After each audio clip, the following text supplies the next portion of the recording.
Adventist World Radio, the voice of hope. Radio feon'ny fanantenana na ny AWR. Insemana kuaniwa radio manerantan la feoni fanantena ni tundato kiazava. Varina ny lalao ravikazo teo tokotany ny ity zazavavy kely iray. Tampoka teo anefa eny ny fahavoatsindrona ny tanany ka tena naharary azy. Nitomany ilay zazavavy kely ary lasa niazakazaka nankeny amin'ny reniny sady niteny hoe nenio, zara ravokasoko ilay ravikazo teo nefa mbola nitsondromony any marary neny a. Rehefa nijerendreny ny tanan'ilay zanany vavy sy ilay ravikazo dia hoy izy hoe tadidio tsara fa rehefa mahita n'io ravikazo io ianao dia aza safoina fotsiny izy fa raiso tsara, azony tsara amin'ny tananao izy dia tsy hanindrona anao. Endry-piaino namako, matetika dia mandalo toe-javatra toy izay nanjoy ity zazavavy kely ity isika amin'ny fotoana andraisantsika fanapahan-kevitra, satria ny fiainana dia fanapahan-kevitra avokoa. Misy mantsy fotoana ilana andraisana fanapahan-kevitra entitra tsy mihanahana, satria mety hanindrona antsika ny fanapahan-kevitra tsy matotra izay ataontsika. Fa izay mihanahana dia toy ny alon-drano entiny rivotra ka atopatopany hoy ny voalaza amin'ny Jakoba 1:5. Vahoaka ny fanaikinareo eny ary ny fandavanareo ho tsia, fa ndreo hiara ny fitsarana ianareo hoy ny Jakoba 5:12 tapany 2. Rehefa mandray fanapahan-kevitra zany ianao dia tena raiso tokoa izany. Rehefa eny dia eny, rehefa tsia dia tsia, fa aza mihanahana fandrao hanindrona anao izany.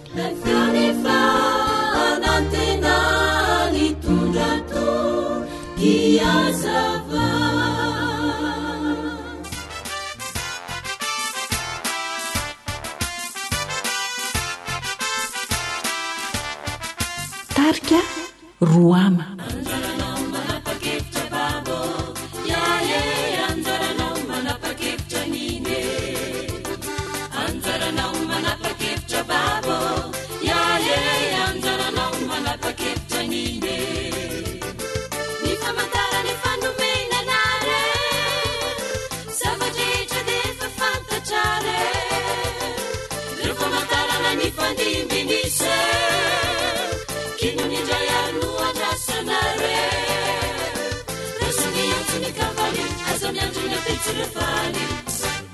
Oh babo, anjaranao manapakevitra babo, yaye anjaranao manapakevitra nine, anjaranao manapakevitra babo, yaye anjaranao manapakevitra nine.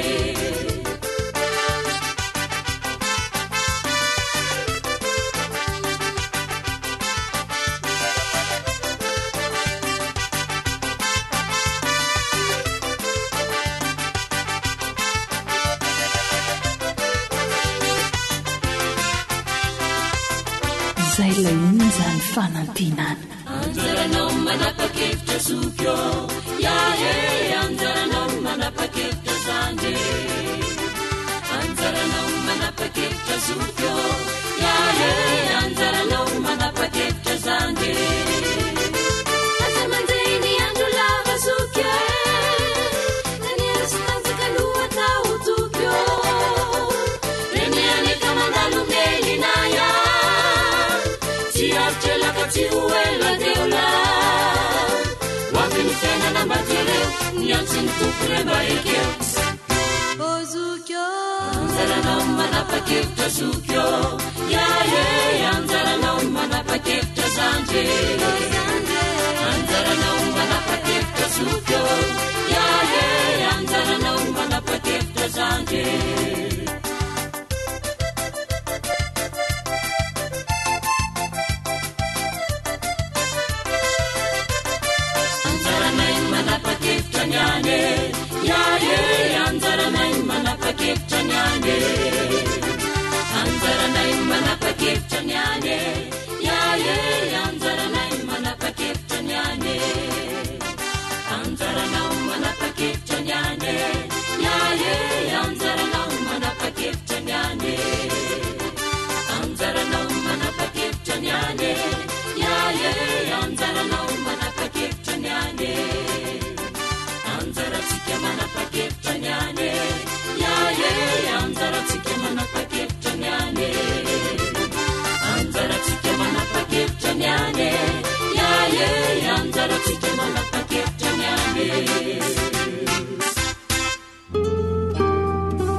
fahaiza miaina, mampirindra ny fiarahamonina.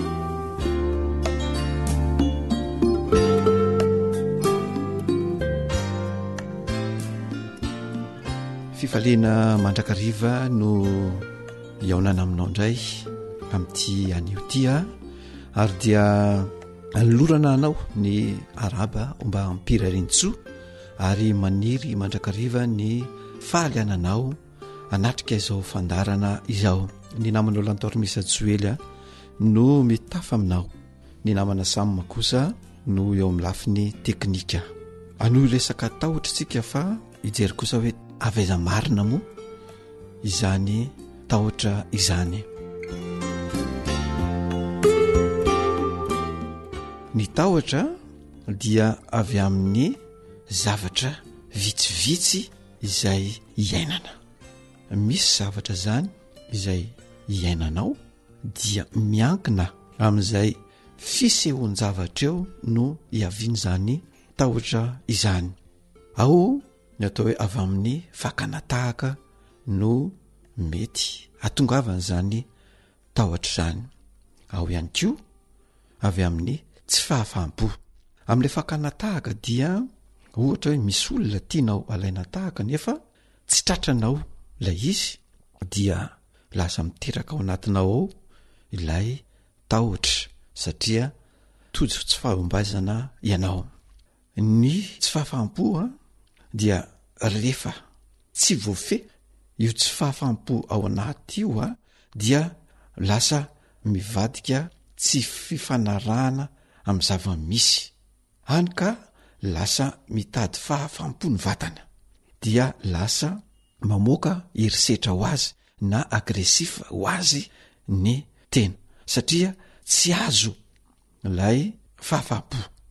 Ohatra zany hoe zaza te-hinono anankiray nefa ny reniny manamafy sofina, dia teraka ao anatin'ilay zaza ny tahotra satria manahy izy hoe tsy ho rarahin'ny reniny, dia lasa masika izy ary zay fasiany zay no lasa mivadika tahotra. Eo ihany koa rehefa manala fanadinana ny ankizy zatovy na tanora anankiray dia teraka ao ny tahotra ny amin'ny tsy fahafahana. Zany dia misy toetra vonjanahary. Ilay fanahiana tsy fahafahana dia miteraka tebiteby ary tonga hatrany amin'ny tahotra. Ka rehefa tojo amin'izay ny zatovy na tanora anankiray dia matetika masika satria matahotra ny tsy ho afaka izy. Ao ihany koa ny atao hoe agresivité refoulée, zany hoe te-hitolona mafy amin'ny zavatra manahirana ny olona anankiray nefa voasakana dia lasa mivadika tahotra iny zavatra iny satria ilay iainao, ilay zao ao anatinao ao, ilay tenanao ao anatinao ao dia tsy afa-po, dia matsiaro osa ary lasa mandositra an'iny zavatra iny, dia zay ny miteraka an'ilay tahotra. Ka rehefa tojo an'izay zavatra zay ny olona anankiray dia lasa manao an'ilay fitenenana hoe mitady tany malemy anorenam-pangady, lasa mitady zavatra tsotsotra satria tsy tody tamin'ilay tolona zay natao tamin'ny zava-manahirana, dia mitady an'izay tany malemy anorenam-pangady vahaolana maika sy tsotra izay. Ka rehefa tratran'izay koa ny olona dia lasa osa ao anatin'io fahosana io nefany dia lasa masika sy kizitina ilay olona, dia izay zavatra izay miteraka olana sy fifamaliana eo amin'ny ray aman-dreny sy ny zanaka. Ary io ny tena olana matety pitranga ao anatina tokatrano na fiaramonina anankiray. Osa ny olona anankiray nefa masika vokatry ny tsy fahataterahan'ilay fioarana zava-manahirana. Io zany dia ilana vahaolana. Ny vahaolana dia fatarina ilay zavatra manakana ary ezahana resahana zany ny tenanao ihany no miresaka amin'ny tenanao amin'ilay zava-manahirana nefa azonao atao ihany koa ny miresaka izany zavatra zany amin'ny olona ety ivelany izay mety anome sosikevitra ahafahanao mahita ny vahaolana amin'izany zavatra izany.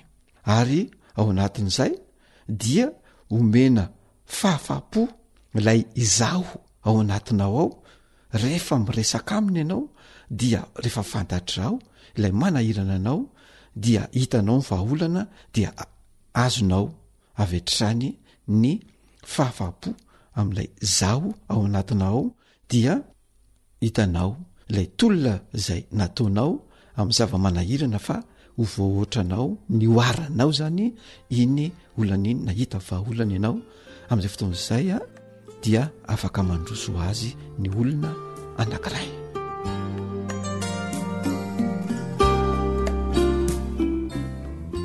Ao ihany koa ilay atao hoe affectivité déréglée, izany hoe misy fiatanam-po na fitiavana ao anatinao ao, fitiavana izay mahatonga ny olona irona amin'ny zavatra anankiray. Ny olona anankiray zany izay manana fitiavana atao hoe tia fanatanjahantena ohatra ary miezaka ny ifanaraka amin'iny fanatanjahantena iny izy.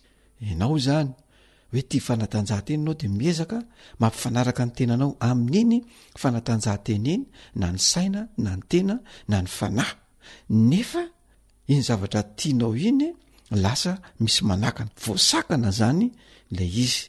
Amin'izay zavatra rehefa voasakana izy dia tsy voavaly zany ilay filanao dia lasa misy tebiteby ao anatinao ao, dia manimba ny toe-tsaina ilay izy ary indrindraindrindra ny tsy fahaizana mandanjalanja iny no lasa manakorotana ny fiainana anatinao any ka lasa nenina ny vokany, lasa nenina misy tahotra, misy tebiteby, misy fijaliana miteraka atezerana ao anaty ao izay tsy hay ny manazava azy. Ao anatin'izany dia misy vokatra avizanana tsy laitra toaina ao anatin'ny tenanao ao. Io rehefa vizana ohatr'izay ny tena dia miteraka aretina ara-pihetsepo ka mety ho tonga hatrany amin'ny fahamoiza-po mihitsy no hiafarany.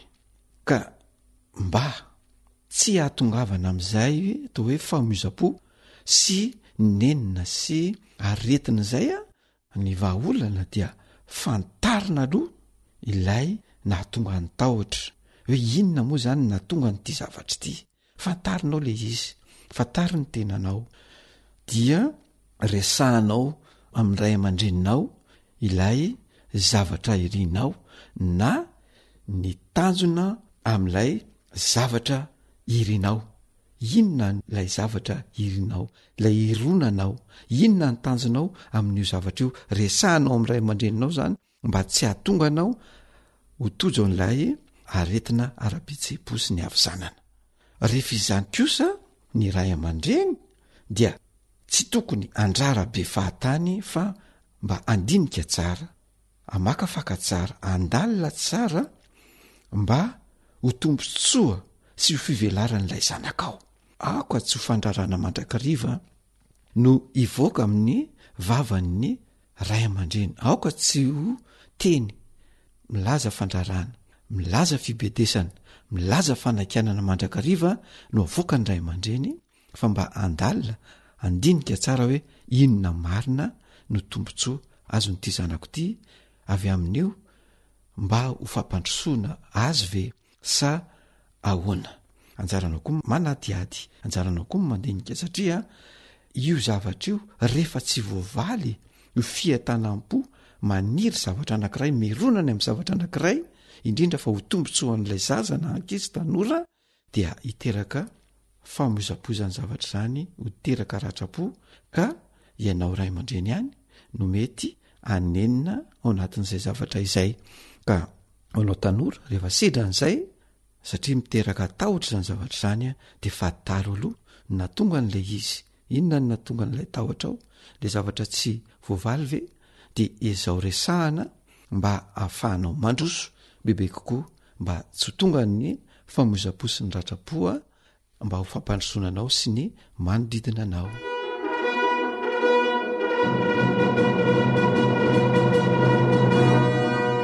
fahaiza miaina mampilamitsaina atreo no azo nresahana indray tamin'ity androanyitya ametrahana ny mandra-piona ho amin'ny manaraka indray.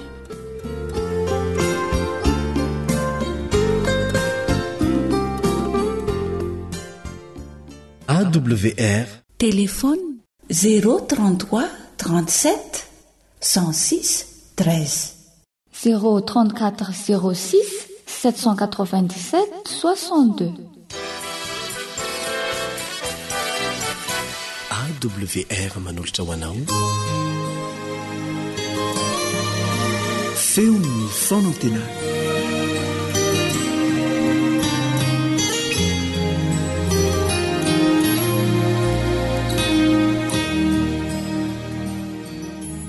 miarabanao mpifaliana trano ny namanao Stefan Razafy ao anatiny izao fandahana izao. Andriamanitra ilay manan-karem-pahasoavana amin'ny alalan'i Jesosy Kristy ane androtsaka ny fitahiny manana ambiampy ho anao mandrakariva.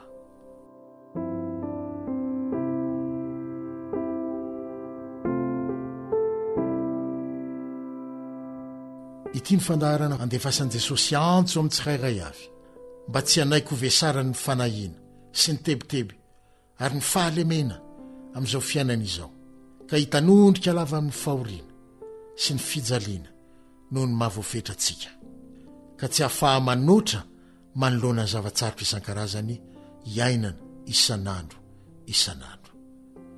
Ary ny fetra faratapony moa antsika olombelona dia ny fahafatesana. Asain'i Jesosy ianao tsy ny hiandrandra ihany ary hijery azy, hibanjina ny fahalehibiazana eo amin'ny zavatra nohariny, fa asainy ianao mba hibanjina azy misolo anao teto amin'ity tany ity, eto amin'ity tany fiadiana ity, tamin'akany ny toeranao teo amin'ny fiainanao andavanandro, sy hibanjina azy teo amin'ny azo fijaliana, satria toerana tokony hisy ianao koa neteo fa izy ny naka izany. Ary indrindra koa hibanjina azy ao amin'ny masina indrindra ankehitriny, fitoerana masina indrindra any an-danitra, mba hifona ho anao amin'ny fotoana rehetra eo anatrehan'Andriamanitra ray. Rehefa nandresy tamin'ny kery sy voninahitra ny Satana sy ny ota ary ny fahafatesana Jesosy tamin'ny nitsanganany tamin'ny maty, dia nampanantena fa hanome anao io fandresena azony io koa izy raha mino ianao. Tadidio, aza dinoina mihitsy fa izay rehetra nataon'i Jesosy teto amin'ity tany ity ane dia ho anao avokoa ny nanaovany azy, fa tsy ho an'ny tenany akory. Tsy hoe te hanandrana ny fiainana maha olombelona fotsiny izy dia tonga olombelona, tsy hoe te hijaly fotsiny izy, te hanandrana ny hoe manahoana izany kapohina le fonina ary ombona amin'ny azo fijaliana sy maty ao am-pasana dia nanao izany. Tsy hoe te ampiseho ny heriny amin'Andriamanitra azy fotsiny izy dia nitsangana tamin'ny maty nandresy ny fahafatesana dia nanao izany, fa nataony ireo rehetrarehetra ireo mba ho anao soa. Ny ainany fiainako sy ny fiainanao izy, nefa tsy nanota mba hanehoany aminao hoe azo atao tsara ny izany ary na zay nahazahoako nandresy ny ota izay ho zaraiko aminao ny tsambaratelony raha mety ianao. Nisoloako ianao teo ambony azo fijaliana, satria tsy tiako ianao no ho faty, fa izaho no ho faty eo amin'ny toeranao. Nitsangana tamin'ny maty aho, satria tsy tiako hijanona mandrakizay eo am-pasana ianao, fa mba anana fiainana mandrakizay miaraka amiko. Izay no antony nahatongavany olombelona. Ao amin'ny Koritianina voalohany 10:7-15 dia milaza ny apôstôly Paoly hoe isaorana ny Andriamanitra izay manome antsika koa ny fandresena ao amin'ny Kristy Jesosy. Zarainy aminao izany fandresena izany. Eny, hanaonao mihoatra noho ny mpandresy azy izy, araka ny nampilazainy any Paoly eo amin'ny Romanina 9:7. Tsy amin'izao fiainana voafetra izao ihany, fa amin'ny fiainana tsy voafetra mandrakizay ampanantenainy fa omena zay rehetra miandry azy ho famonjena. Manantena Jesosy fa isan'ireny ko ianao.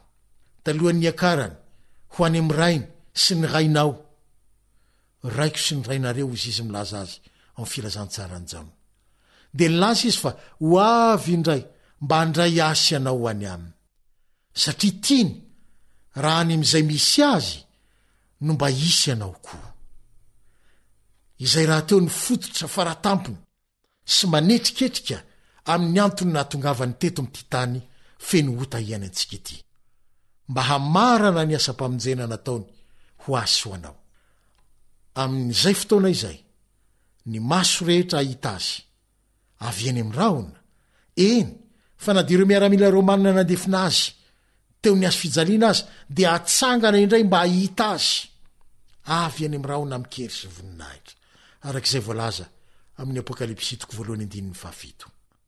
Tsy hoe ho tonga mafy ny ranomaso rehetra fotsiny izy, fa anafoana ny fahafatesana, ny alahelo, ny fitarainana, ny fanaintainana, ary anavao ny zavatra rehetra koa, araky ny voalaza amin'ny Apokalipsy 4:5. Tsy isy intsony ny aretiny isan-karazana hoy Isaia mpaminany ao amin'ny 7:17. Tsy isy aretiny isan-karazana intsony ihany. Isaia 7:17. Fa ny tena fifaliana faratampony ho asy ho anao dia ny ahitan Jesosy mifanatrika ao amin'ny fahatsarany rehetra. Izao nolazainy ny mpaminany Isaia ao amin'ny 7:17.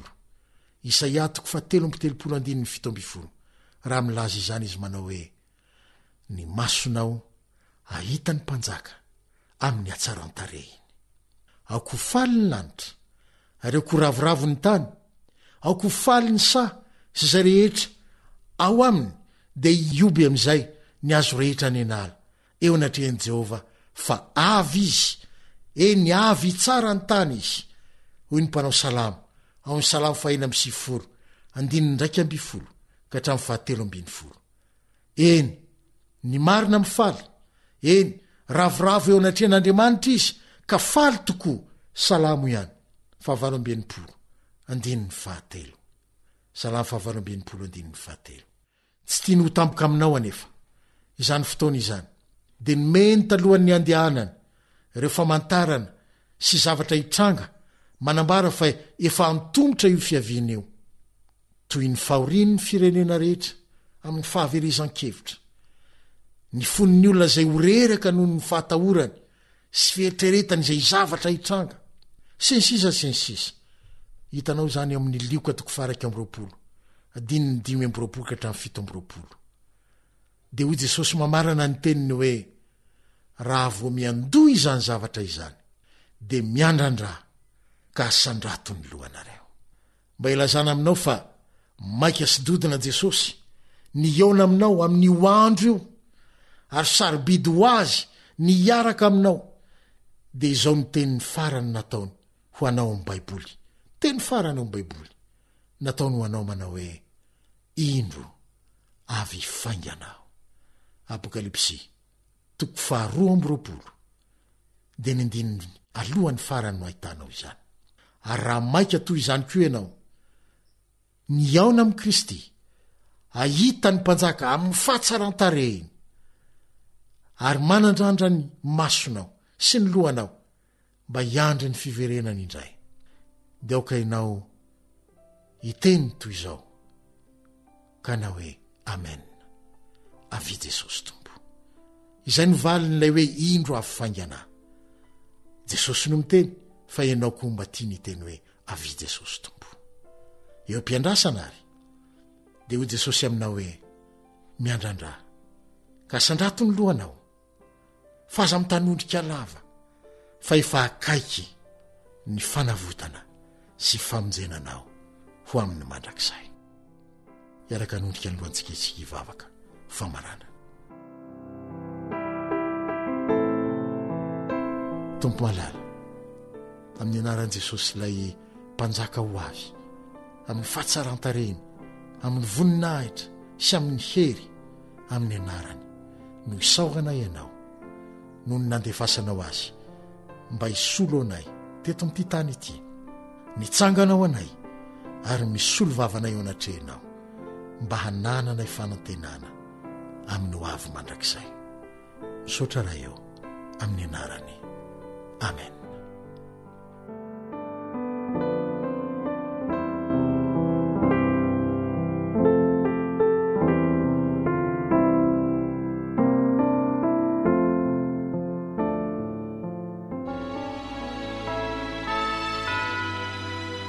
AWR mitondra fanantenana isan'andro ho anao.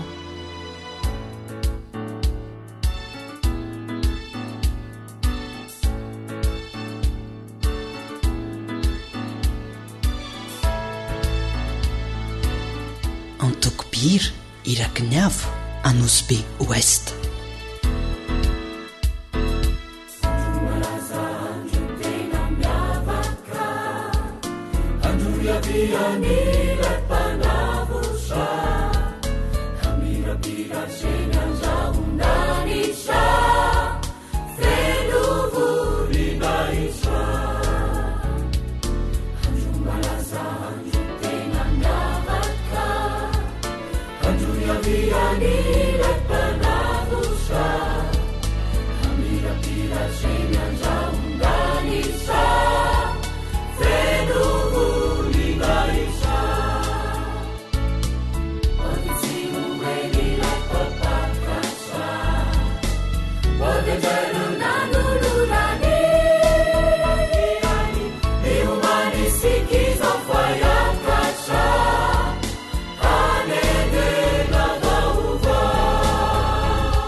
Zay lay onjany fanantenana.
You are listening to Adventist World Radio, the voice of hope.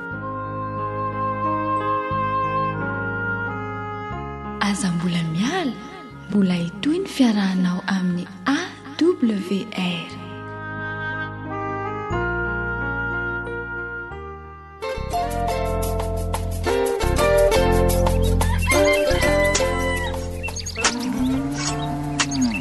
Asa sy tontolo hiainana voakolo antoky ny fahavelomana re.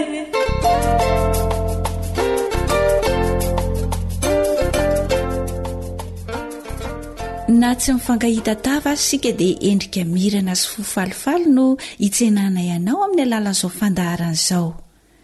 Iaraka amin'ny Ramatora Azo Esoa ny Irina Honore sika anolotra ny mahasoa antsika hatrany izy koa dia efa isaorany eram-po samia ary maka toerana tsara aloha.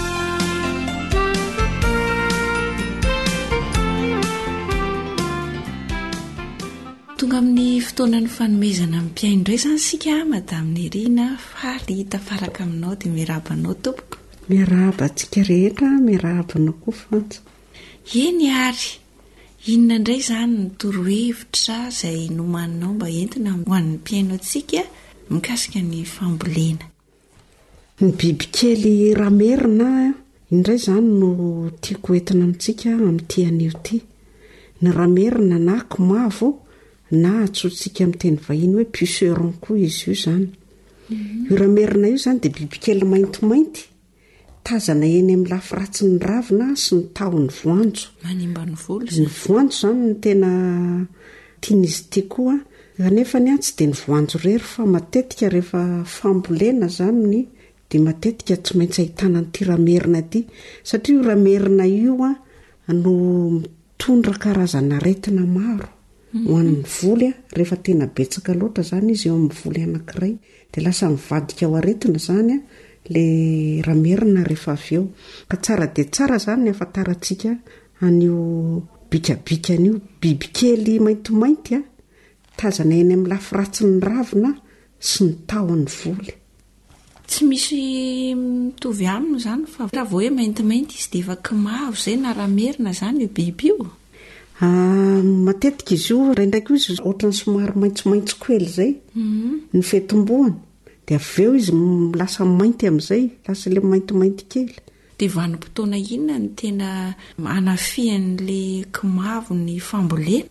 Ny vanim-potoana tena hitrangan'ity bibikely ity izany dia amin'ilay mampafana ny andro sy ny ranonorana. Izy io moa izany dia bibikely mitsetotra ny ranokazo na ny tahon'ilay voly. Sady mandreraka ny voly izy amin'ny tsy fisian'ny ranonorana no mampiditra aretina maro toy ny aretina mampiketrona sy ny reny karazana virose izany no ilazana anazy amin'ny teny vahiny. Le lasa miketroketrona be ireny izany ny ravina rehefa tena tratrana. Ary maina avy hatrany dia tsisy fanafany fa dia maty tanteraka ny voly avy eo.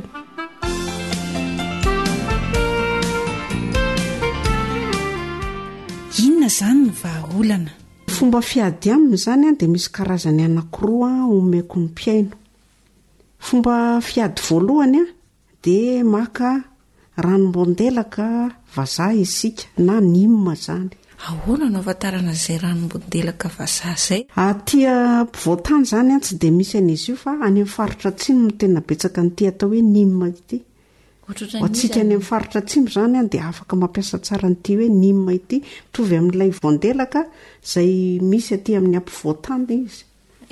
Azonao fariparitana ve madamy Nirina ny bikany sao dia tsy misy hoe faritra rehetra manerana Madagasikara fa any atsimo ihany no misy azy? Any atsimo izany no tena faritra ohatrany hoe betsaka n'ilay nima. Fa ny aty voatany dia azontsika ampiasaina tsara kosa ny voandelaka izany. Mety ihany? Mety ihany ny fiasany fa ny voandelaka ilay aty voatany izany ataontsika betsabetsaka kokoa izany ny fatrany noho n'ilay tena nima izay any amin'ny faritra atsimo. Ka ny fomba fanaovana azy izany dia ohatra hoe mitoto ravina atsasakilao tsika dia rehefa malemy tsara dia tao anaty rano 10 litatra mandritra ny 420 ora. Totoina izany ravina atsasakilao dia tao anaty rano 10 litatra mandritra ny 420 ora. Dia vita izay dia fiazana izany ilay ranony dia afafy amin'ny voly. Ka ny fomba famafazana dia aleo amin'ny hariva nanaovana azy. Dia ny faikany azontsika atao zezika izany. Tsy ariana akory izany ny faikany fa azontsika anaovana zezika, anaovana compost. Izany hoe ravina atsasakilao izany no totoina fa tsy hoe ravina efa voatoto atsasakilao. Ravina atsasakilao no totoina. Dia raha ohatra ka le voandelaka aty ampivoatany izany dia azontsika atao hoe 1 kilao latsakafe fa no tototsika. Ataontsika amin'ny rano 10 litatra. ary misy ny torohevitra hoe atao amin'ny siny sa atao amin'ny soplastika sa mety foana ka ny soplastika zany matetika efa misy fatrana izy ireny dia hitanao hoe plastika 10 litatra ty plastika 10 litatra ty ka raha zavatra 10 litatra zany no ataonao dia ilay plastika 10 litatra zany no tokony ampiasainao andomanao azy mandritra ny 420 ora. Tsy saromana fa avela mipetraka fotsiny eo izy dia afafy eny amin'ny ravina tonga dia afafy amin'ny fotoana hariva zany tsika mamafy azy satria matetika ny ramerina zany dia amin'ny alina ny tena mamely.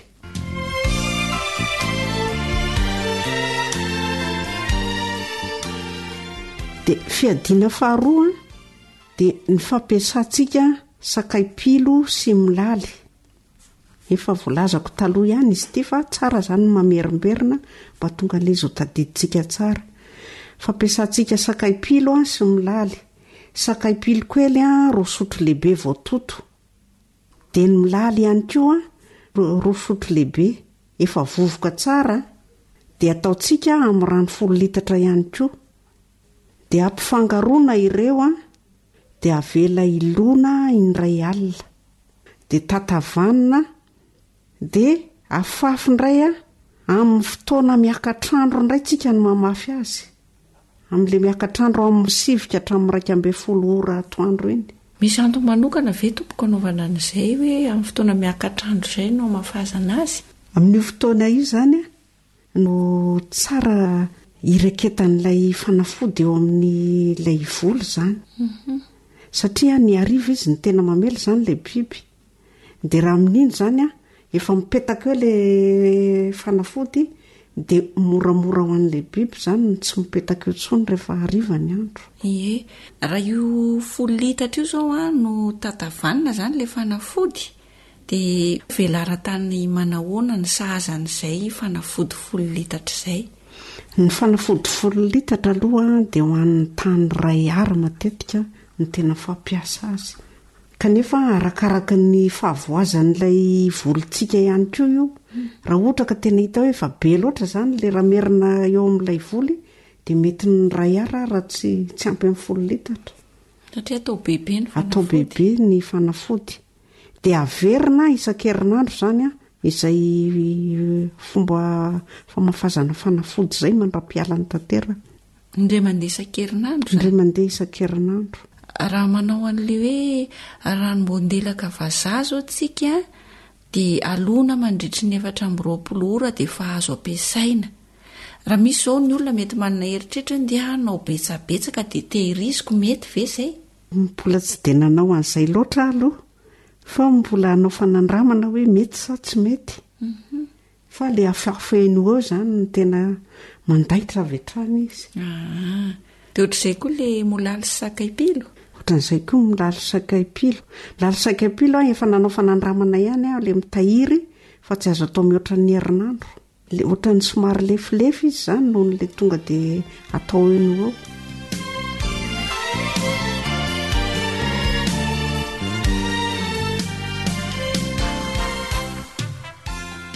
Iny ary akoatr'izay ve tompoko mbola misy fanamariana azonao mihina ao anatin'izay liady amin'ny ramerina izay? Ny averimberika matetika zany dia ny fampiasantsika ny ranona taino mivavy ihany. Mba hahatonga an'ilay volontsika zany tsy hoe tratry ny aretina izay tsika vao mikirapaka hoe inona indray no atao amin'ity. Fa aleo misoroka foana satria ilay ranona taino mivavy zany izay ampitsika ohatra hoe sakaipilo na tongolo gasy na milaly isaky ny tapa-bolana dia efa fiarovana ho an'ny ramerina ihany koa zany. Tsy maninona zany na sady mampiasa ranona tainomby vavy no mampiasa ny reto fanafody reto. Raha tsy tia hoe tonga dia anao be dia be an'ilay fanandramana fampiasana faharoa ny teneniko teo tsika ileo sakaipilo sy milaly dia isaky ny mamafy ranona tainomby vavy isa-tapa-bolana tsika zany dia efa ampiana ohatra hoe sakaipilo kely ilay izy efa miaro azy izay.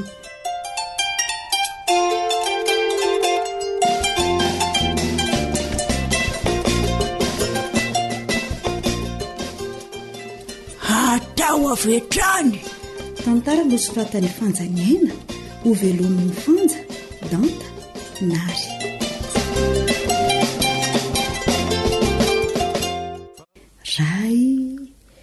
roa, telo, enina, oe tena ohatry ny ahavanina koa misimisy ndraiky alamavo amin'ity fa mahatratra ho folo reto atodiny ko ary andraso aloha omena sakafo ny akoho fa nona angamba matoa tsy remikora raika odre osy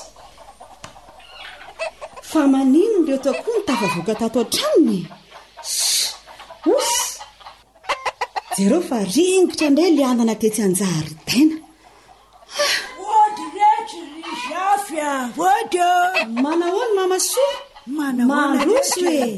mandroso hoe mandreraka mihitsy reto akoho reto mamasoa osy iongy mamasoa mba roakina ka ty mamasoa fa nanino ndriko de misavoritaka miaraka amin'reto akoho e osy indretra tsy voahidin'nymbelo tsara angamba le varavarany tranona koa de tafavoaka atao daholo reto izy manko ny mikarakaraandreo tamin'ny marainako de zay tokoa ngamba rehetriko jereo rehefa mbola misy tsy tafiditra rehetra ikalamavo indray iny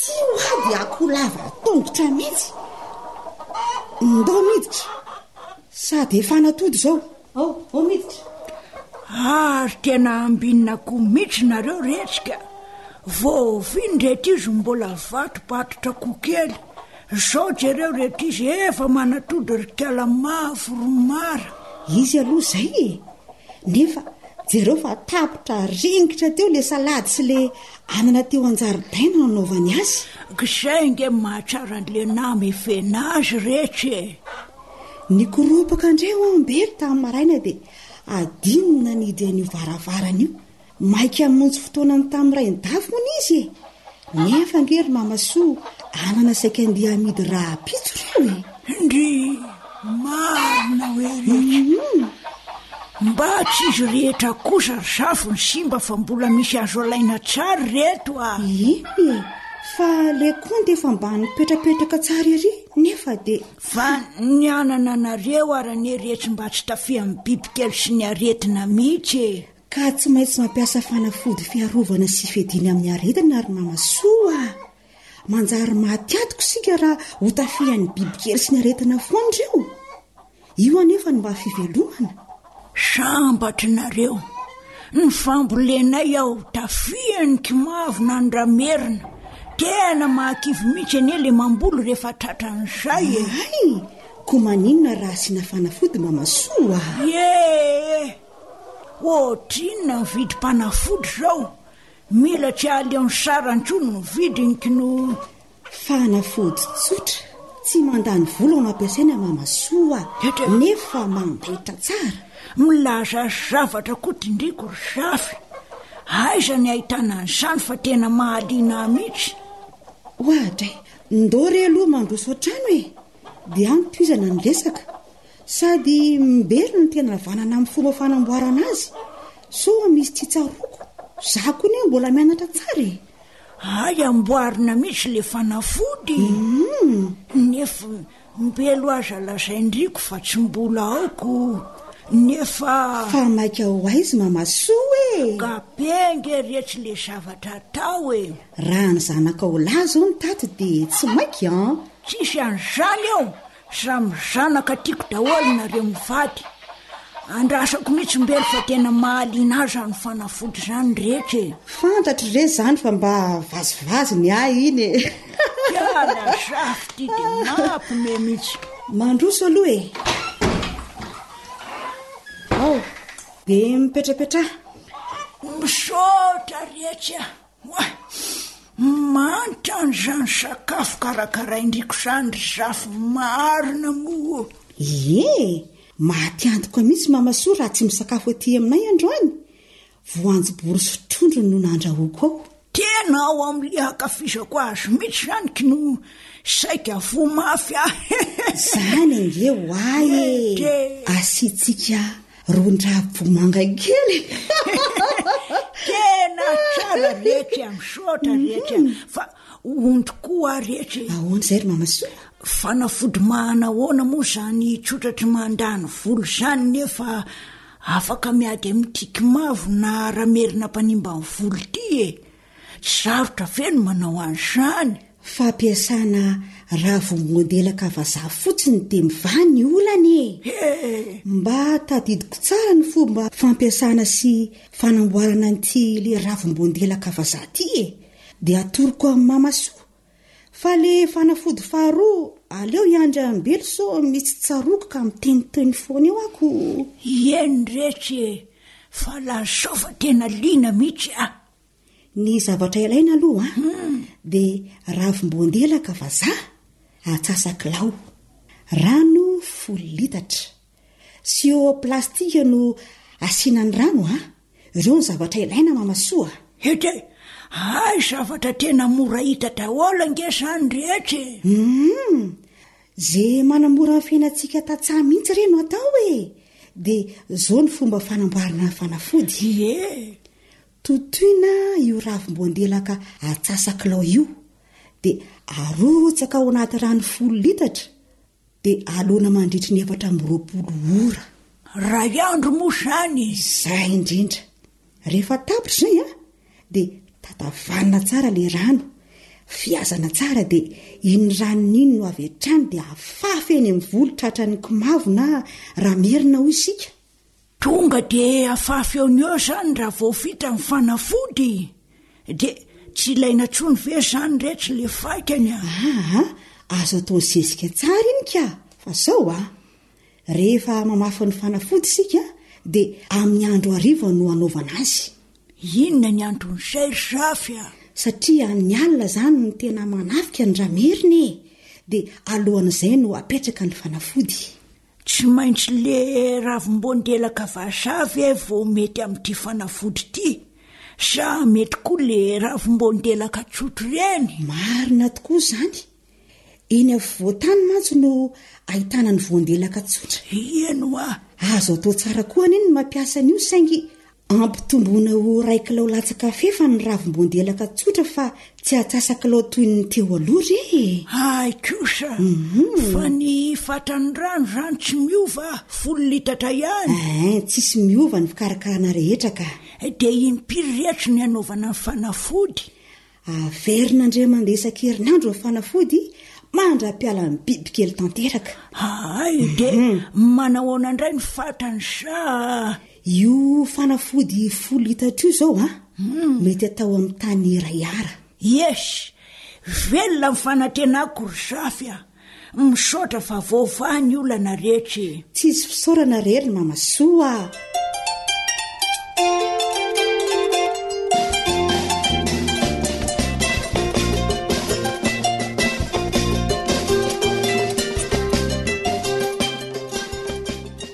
ka nanahoana ny fampiarana ny torohevitra tamin'ilay fanafody ry mama tena ara-dalàna rombelo sofa nisy ny torohevitra nomenareo fa ararotroko kely aloha ianao tonga ty mba havereno kely le fomba fanamboarana n'le sakaipilo sy molaly etiana amin'ny ramerina na ny kimafo fa ohatra misy saroko ka efa nampiasa ravim-boandelaka angenareo ka songe indraindray tsy mahita ravim-boandelaka dia mba hampiasana indray molaly sy ny sakaipilo zalahy zao lasa nanangona ravina ny mihitsika no marina zany fa aleo aloha ho avy fred sy tiana fa so misy tsy tsaronao indray ny fanazavako sasany dia verina foana ka zalahy reny ange raha riva voatonge nefa ianao tia milaza fa andremeloha andrasoary aloha angalako stylo sy taratasy dia mba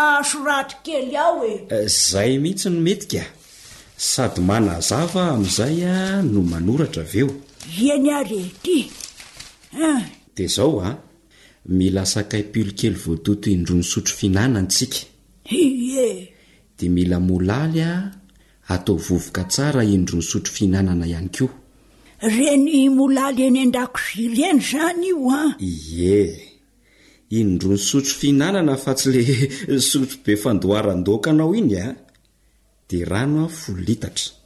Ie tsaroko tsara indre le molalo rosotro sy le sakaipily voatoto rosotro afangaro amin'ny rano 10 litatra dia so plastika no asiana azy. Zay dia zay tokoa. Rehefa voafangaro ireo dia alonandray alina fotsiny, avy eo tatavanina, dia le ranon'iny no afafy amin'ny volotratry ny bibikely. Dia amin'le fotoana miakatrandro eo amin'ny 7 maraina ka hatramin'ny 12 eo no fotoana famafasana fanafody amin'ny voly. Afafy indray mandeha isan-kerinandro setra izany. Ay kosa raha mama mbola matadidy ihany ka. Andremo. Fa zao ny fotoana mafana sy ny havorana no tena famelezan'ny bibikely ny voly. Ka raha avy izany ny orana dia tsy maintsy mamerina manao fanafody indray ny ampitson'iny. Fanafody 10 litatra moa no atao amin'ny tany rayara. Ie, fa raha bebe ny aretina dia atao betsaka ny fanafody afafy. Azo mama velo izany. Azoko re. Izany hoe mety tsy ampy amin'ny tany rayara intsony izany amin'izay le fanafody 10 litatra. Dia ampitomboana arak'izay izany ny fatanyko no. Zay. Fity fanafody faharoa ity izany no tena tsara rehefa tena betsaka ny bibikely. Hitanao azy izany fa tena ny ilaiko mihitsy na fantatra an'izay. Fa le biby ratsy tiange manimba folo tanteraka mihitsy. Sofa misy fanafody. Ory mama. Ahoana? Ireo ny fanafody. Saingy izao aleo misoroka toy izay mitsabo. Adinonareo indray le fanafody fisorohana ny aretina. Ka ary Fred koa ny mba anarany tanora fa maty arika samba ny aino ihanika no. Ataonareo kinanga mihitsy ny fampiasana an'le ranona tainom-bivavy isaky ny tapa-bolana raha azoko tsara ry mama. Ka mifanampy anie ireo fanafody ireo Ieno oka rerim-belo fa ho atao daholo izany ny faty androka teo azy efa tsy laitra. Atao avetrany. Asevy makany amiko mihitsy Fred sy tiana raha misy fanampiana fa manjary vomafy nareo ka. Ieno ampianariko tsara ny zalahy reny fa sao vovo miilana ka. Misaotra rerim-belo dia aza tianao angeny mitondra an'ireo mofo voatavo ireo an'izavy fa mba efa nafapara mihitsy ireo dia za zany tsy mba mahazo. Esy.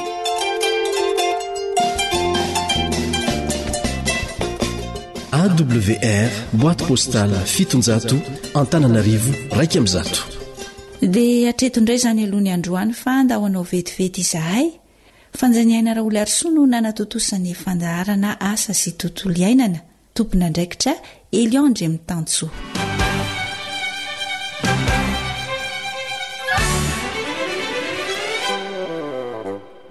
Ankoatra ny fienoana amin'ny alalan'ny podcast dia azonao atao ny miaino ny fandaran'ny AWR sampana teny malagasy amin'ny alalan'ny Facebook isanandro amin'ity pejy ity.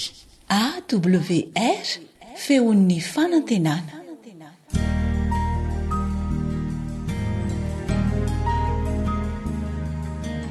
Faniteninao no fahamarinana. Taridalana manokana fianarana baiboly avoaka ny fiangonana advantista maneran-tany. Iarahanao amin'ny radio feon'ny fanantenana.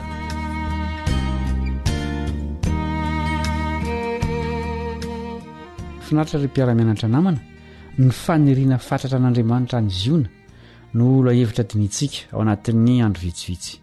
Ao anatin'izany no ianarantsika an'io ny lohateny manao hoe mangatà fiadanana ho an'i Jerosalema.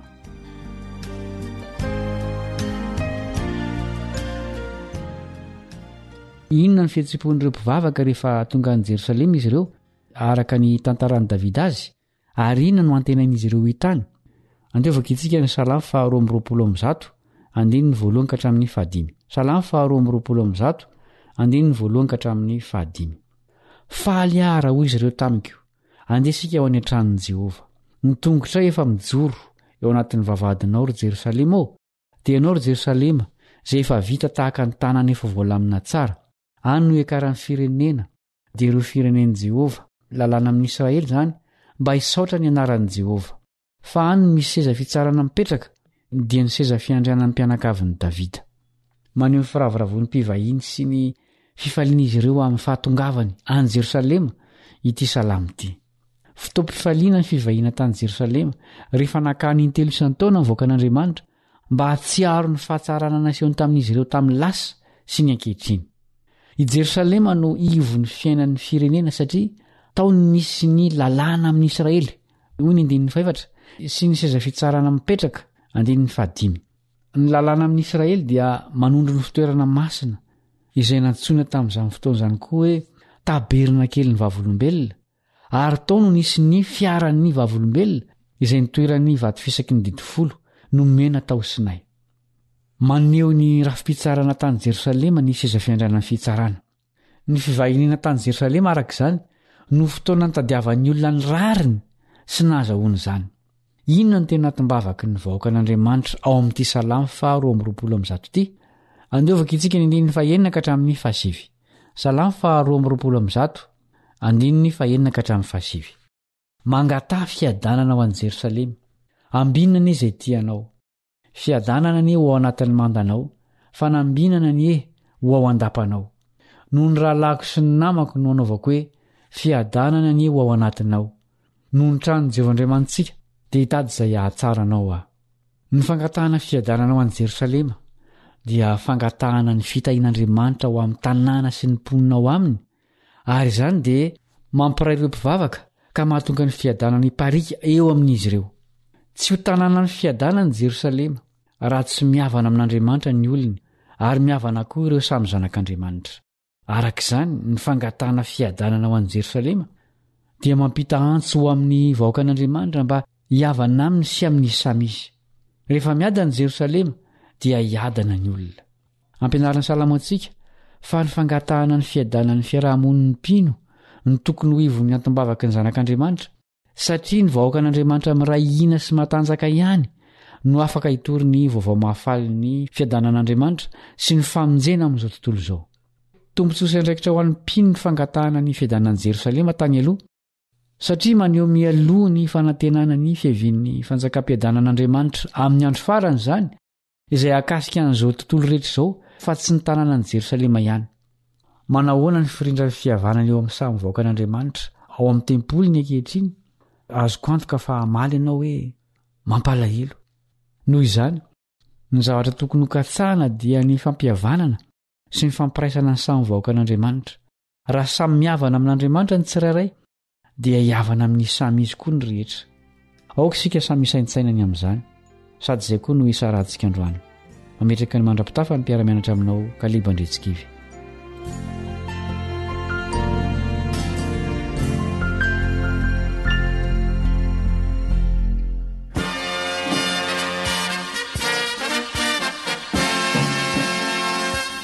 Adventist World Radio, The Voice of Hope. Radio Femini Fanantenana. Ny farana treto, ny fanarahanao ny fandaharan'ny radio Feo Fanantenana na ny AWR amin'ny teny malagasy. Azonao ataony mamerina miaino sy maka maimaim-pona ny fandaharana vokarinay amin'ny teny pirenena mihoatriny 100 amin'ny fotoana rehetra. Raisoaryn'ny adresy ahafahanao manao izany: awr.org na feofanantenana.org.